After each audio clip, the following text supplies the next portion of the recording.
እሺ መልሽ ይደውላል።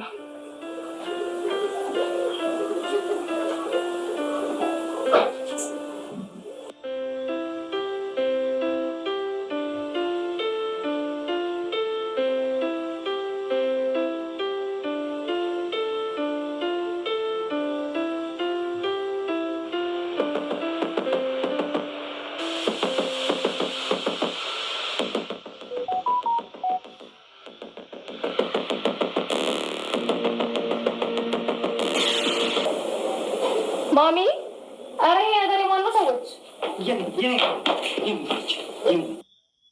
የኔ ነው እንዴ? አባቢ ከደም አስደነገጠ? ኧረ አልደነገጥኩም። ደንግጠሃል ደግሞ። እንደዚህ አይነት ልብስ ምን ሊያደርግልን ያስከው? ለሷ አምጥቼው ነው። በይ አሁን አምጪው። ከየት ነው ያመጣኸው ደግሞ? ለምንድን ነው የደበቅከው? ቤት አታስቀምጠውም ነበረ? ንጹህ ስላልሆነ ነው።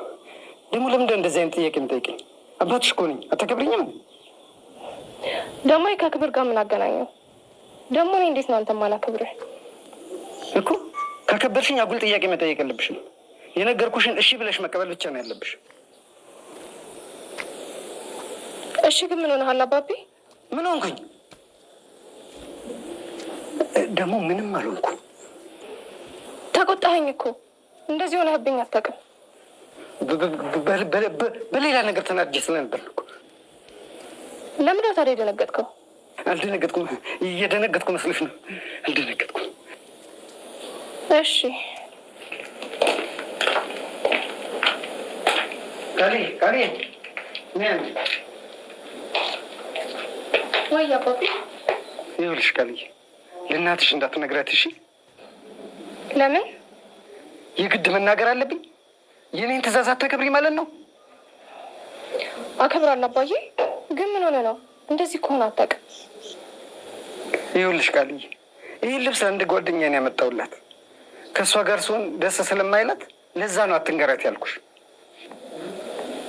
ለምንድነው ከእሷ ጋር እንድትሆን ማትፈልገው? ቃልዬ አትንገራት ያልኩሻል እንዴ? ምንድን ነው የፖሊስ ጥያቄ የምጠይቂ? እሺ አልነግራትም። ጥሩ።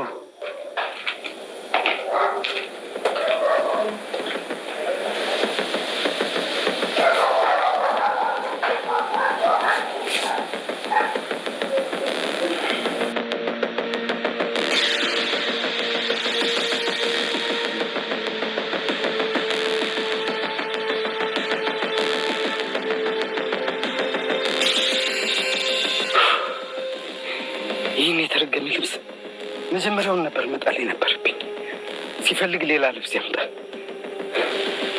የአውሬውን ሰውዬ ከቤተሰቦቼ ሊያለያየኝ ነው እንደ ፍላጎቱ።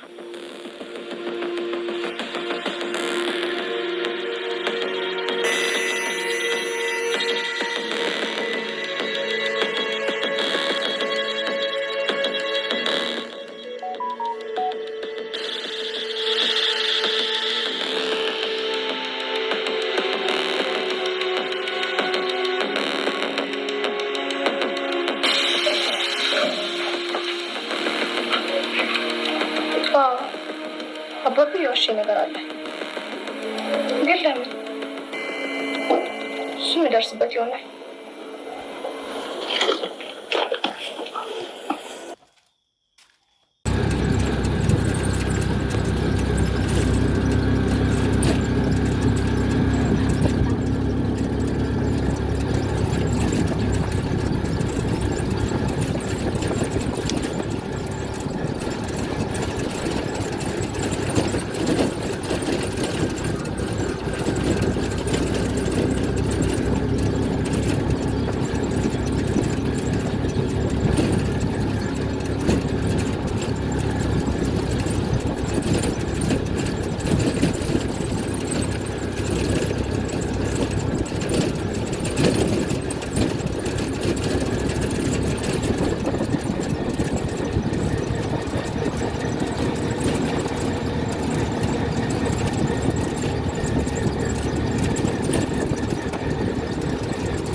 ያውቃል።